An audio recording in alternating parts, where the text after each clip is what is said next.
강력범죄를 저질러서 감옥에 간 사람도 벌을 다 받고 나면 다시 사회로 나오게 돼. 하지만 이 지점에서 문제가 하나 생겨. 특히 성범죄자나 강력범죄자 같은 경우에는 형이 끝나도 이 사람들이 가지고 있는 위험은 끝나지가 않아. 인간의 성향은 형기로 초기화가 되지 않기 때문에 재범 확률이 너무 높아.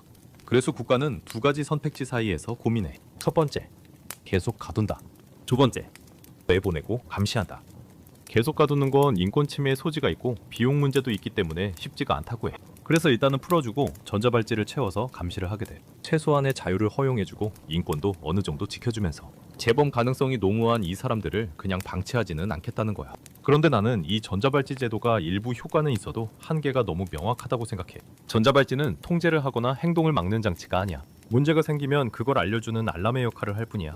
이 말의 의미는 일단 문제가 생겨야 된다는 거야. 접근 금지 구역에 들어가는 문제가 생겨야 알람이 뜨고, 이동 범위를 벗어나는 문제가 생겨야 알람이 뜨고, 장치를 훼손하는 문제가 생겨야 알람이 떠. 즉 사후 감지 시스템인 거지.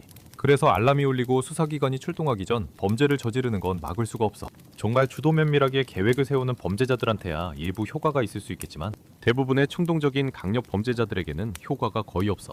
충동적으로 범죄를 저지르는 사람들이 강제력도 없는 전자발찌가 무서워서 해야 될 행동을 하지 않을까? 만약 정말 그렇다면 발찌를 끊고 도망가거나 발찌를 그대로 달고 범죄를 저지르는 일이 많이 발생하지는 않았겠지. 물론 수사기관 입장에서는 좋아. 알람이 울리고 정보가 바로 뜨니까 헛발질 안 하고 그냥 바로 그 지점에 가면 돼. 수사 속도가 빨라지는 효과가 확실히 있어.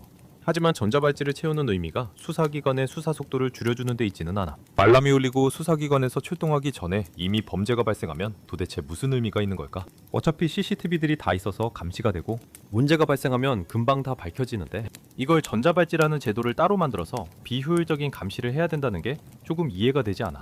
그리고 본질적으로 이런 사람들은 감시가 된다고 생각하지 않아. 전자발찌를 채워서 감시를 하느니 차라리 형량을 높이는 게 훨씬 더 좋은 방법이라고 생각해. 전자발찌라는 제도 자체가 자유를 완전히 주지 않고 인권을 일부 제한해서 안전을 확보하겠다는 의도를 가지고 있는데 전자발찌로는 안전이 확보되지 않아. 일부 효과가 있을 뿐 이게 정말 안전을 확보한다고 하기는 어려워. 전자발찌라는 제도는 그냥 국가에서 우리는 나름대로 강력범죄자들로부터 국민을 보호하고 있다는 시그널을 던지는 것 그 이상도 이하도 아니야. 감옥에 계속 가둬도 인권 문제가 발생하고 전자발찌를 채워도 인권 문제가 발생한다면 전자의 방향으로 합의를 거쳐서 법적인 처벌을 훨씬 강하게 하는 쪽이 안전 확보에 더 도움이 되지 않을까? 너희들의 생각은 어때?